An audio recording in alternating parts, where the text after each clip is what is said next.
लेकिन जब एक छोटी गुफा के अंदर घुसकर आगे बढ़ना था तो दूसरा आदमी डेविड से कहता है कि रुकिए, पहले मैं जाकर चेक करता हूँ, फिर आप लोग आ जाना, क्योंकि वो आदमी जवान और हट्टा कट्टा था। लेकिन दोस्तों हमें भी पता है कि ताकत से ही सब कुछ नहीं हो जाता, एक्सपीरियंस भी जरूरी है। तो वो बंदा मदद करने के चक्कर में काफी ऊंची खाई से सीधे नीचे गिरने वाला होता है, पर डेविड बिल्कुल टाइम पर आकर उसको बचा लेता है। सभी के लिए मुसीबत सामने आ चुकी थी कि रास्ते में करीब करीब 50 मीटर गहरी खाई है, जिसको पार करके ही आगे बढ़ना पड़ेगा। डेविड खुद को रस्सी से बांध कर आगे जाता है ताकि दूसरी ओर रस्सी फंसाकर बाकी रस्सी की मदद से आगे जाया जाए। डेविड ने बड़ी मुश्किल से आधा रास्ता क्रॉस कर लिया था, लेकिन जिस जगह उसने रस्सी फंसाई थी वो जगह टूट जाती है और इस वजह से डेविड बीच में ही रस्सी से लटक जाता है। ना तो वापस आ सकता है और ना ही दूसरी ओर जा सकता है। अब सभी को लगता है कि डेविड कुछ नहीं कर पाएगा, वो बचेगा नहीं। पर तब वहां पर जेम्स आता है, जो अपने पिता को ऐसे लटके हुए देखकर बिल्कुल घबरा जाता है और तुरंत ही दीवारों में होल करके जल्दी से जल्दी रस्सियां बांधकर पहले तो डेविड को बचाता है, उसके बाद बाकी भी रस्सी पकड़कर दूसरी ओर आ जाते हैं। अब दोस्तों दूसरी ओर आने के बाद डेविड जेम्स को ही चिल्लाने लग जाता है कि तुम यहाँ पर क्यों आए? मैं काफी था लोगों को बचाने के लिए, बिना मतलब कि तुमने खुद को भी यहाँ पर आकर फंसा लिया। जेम्स कहता है कि पिताजी, मैं नहीं आता तो आपके साथ साथ ये सभी मारे जाते। मैंने आपकी मदद की और आप उल्टा मुझ पे चिल्ला रहे हैं। इसी बात को लेकर यहाँ भी दोनों में बहस हो जाती है, क्योंकि दोनों हमेशा जब भी मिलते हैं छोटी छोटी बातों को लेकर झगड़ा करने लगते हैं। दूसरी तरफ डिंक इंजीनियर्स ने एक प्लान बनाया था टनल को बचाने का।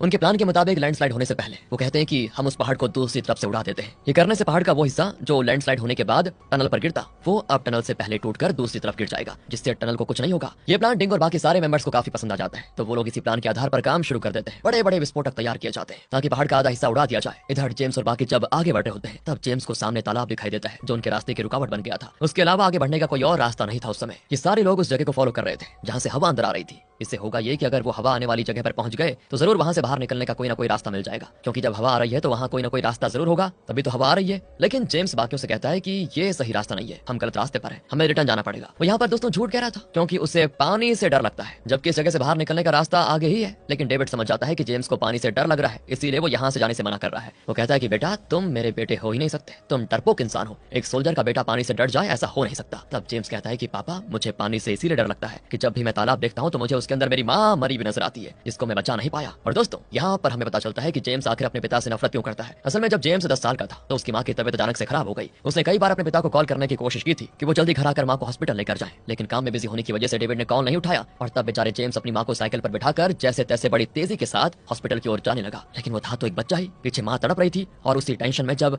जेम्स हड़बड़ी करते हुए साइकिल चलाता है तो उसका एक छोटा सा एक्सीडेंट हो जाता है। इससे वो दोनों सीधे तालाब के अंदर जा गिरते हैं। अंदर आने के बाद जेम्स अपनी माँ को बाहर निकालने की बड़ी कोशिश करता है, लेकिन अफसोस की बात दोस्तों, तब तक बहुत देर हो चुकी थी। तालाब के अंदर ही जेम्स की माँ ने अपना दम तोड़ दिया था। इसके बाद ही जेम्स डेविड से नाराज रहने लगा कि अगर उन्हें काम से ज्यादा अपने परिवार से प्यार होता तो आज उनकी माँ इस दुनिया में होती। ये सुनकर डेविड को भी काफी बुरा लग जाता है, क्योंकि उसे सिर्फ इतना पता था कि डूबने की वजह से उसकी पत्नी की जान गई। सच्चाई तो आज उसे पता चली थी, इसीलिए वो जेम्स को गले लगाकर फूट फूट कर रोता भी है कि मेरे बच्चे, मुझे माफ कर दे, मुझसे बहुत बड़ी गलती हो गई। अपने पिता को रोता हुआ देखकर वो भी रोने लग जाता है और तब जाकर वो अपने पिता को माफ कर देता है। अब दोस्तों काफी देर रोते